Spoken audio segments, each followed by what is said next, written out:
On the road to Canaan, there's gonna be terrain. 'Cause a life in love takes time to find the way. You know, we had a great family, and it was nice because my parents were very mature and they were very virtuous people. So I was blessed in that regard.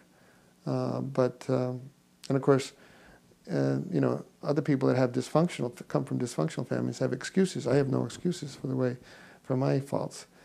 But, you know, God has a plan. And if we just hand our blueprint to God and say, this is it, you better follow it, we're operating in the wrong direction. We need to open our hearts to God and say, look, Lord, I'm going to do things for you. I'm going to do things your way. I know you have a plan for me, so please help me to see it and help me to follow through on it. And if we do that, we're going to be very happy. And he did that for me. I was looking for a wife for, 12 years after college. And as you can see, that didn't happen. But I was open to what God wanted. And I'll say, I'll do whatever you want.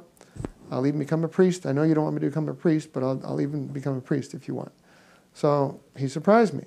So sometimes God will surprise a man or a woman as to who they're supposed to marry or whatever.